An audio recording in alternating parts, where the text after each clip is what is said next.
Here because Montgomery County officials giving us an update on a breaking situation in Montgomery County. 2 men found dead. Let's listen in live. Montgomery County Sheriff's Office received a 911 call related to a welfare check at the 37400 block of FM 149. Family members discovered a deceased 77-year-old male identified as Jeffery Love, L-O-V-E. This male had multiple sharp force trauma to the head and what appeared to be sharp trauma to the head, and a machete was found nearby, so it was believed that it was a murder. Shortly there before that, at 8:52 a.m., Montgomery County Sheriff's Office received a 911 call of a vehicle crash, which was a head-on collision between a dump truck and a Toyota Grand Highlander. This happened approximately 100 yards from the residence, headed southbound from where we're at right now. Very short distance, only about 100 yards from there. The deceased driver is identified as Nicolas Petropolis. That's P-E-T-R-O-P-O-L-I-S. He is also a 35-year-old white male, and he is the stepson of the deceased murder victim. The suspect was seen by witnesses fleeing the scene shortly after the murder. This appears this is possibly a murder-suicide. Again, this is all still preliminary information. The driver of the dump truck was transported in stable condition, and it appears that he's recovering. There is video evidence that the suspect accelerated and entered into oncoming traffic just shortly there before the collision was observed. This evidence was captured by a witness who had a dash cam that captured the entire incident. This is an isolated incident right now between family members. There's no known history between them as family violence at this residence, and again, there's no threat to the community that we can report at this time.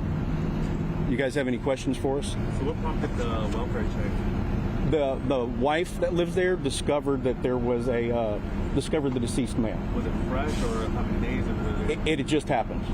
This all just happened. She heard some noises. The suspect was seen fleeing the scene. When she went to check on her husband, she realized that he was deceased. Is she the mother of the suspect? I'm not sure of that information. I'll get back to you guys. I know she's the wife of the deceased, but I'm not sure if she's the biological mother or not. I'll find that out. It's believed so, though. Have you guys been to this before? Have you had any calls for service before? No calls for service at this time that's been to this location. There has been a call, but it's unrelated, nothing related to family members. You were saying at this point, not really much of a history of family violence. Do we know what exactly prompted this particular attack? I'm sorry, say that one more time, sir? Do you have an idea of what prompted this particular attack? It's still preliminary and ongoing investigations. We don't really know what.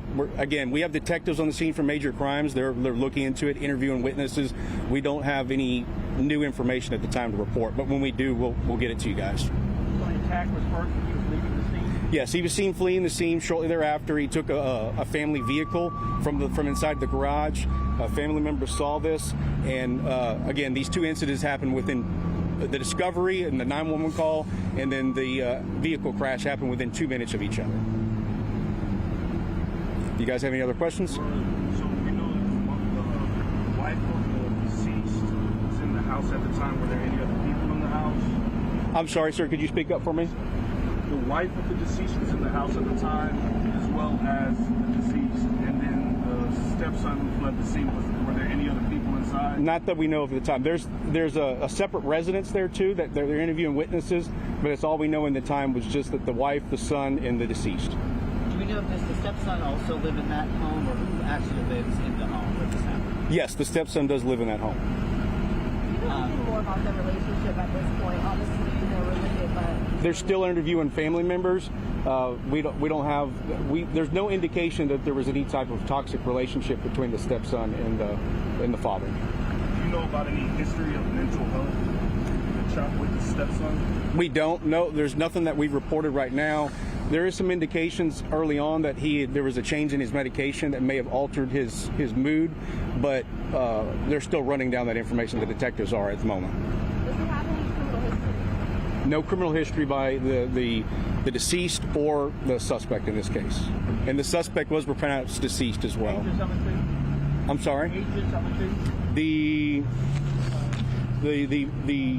The deceased is a 77-year-old male, and the suspect is a 35-year-old male. And just so I'm clear, the dump truck just happened to be involved. No relation at all. Just No relation. He was just driving down the road, headed northbound here on the 149. Is that what we're seeing behind us, the crash? Yes, that's the crash scene behind us is related to this. And again, this road will be probably preoccupied for a little while. We're investigating the crash scene. Montgomery County Sheriff's Office is investigating the crash scene as well as the murder. any other agencies that helped you guys in this investigation? I'm sorry? Any other agencies that No, helped in this? just the Montgomery County Sheriff's Office and the medical examiner's office is here as well, too. Thank you guys very much. Appreciate it for y'all's time. All right, we've been listening to Montgomery County Sheriff's Office talking about this scene that was captured by Sky 2 more than an hour ago. A 77-year-old man found dead, possibly murdered with a machete by his 35-year-old stepson. Now, they are characterizing this possibly as a murder-suicide. That stepson was fleeing the scene or driving away from the scene and collided with a dump truck. He was killed in that collision. The driver of the dump truck had some injuries but will recover. Deputies saying there is no existing threat to the community and they will continue to investigate this. We'll continue to follow this breaking news situation out of Magnolia and bring you updates both on air and online at click2houston.com. We're back after this.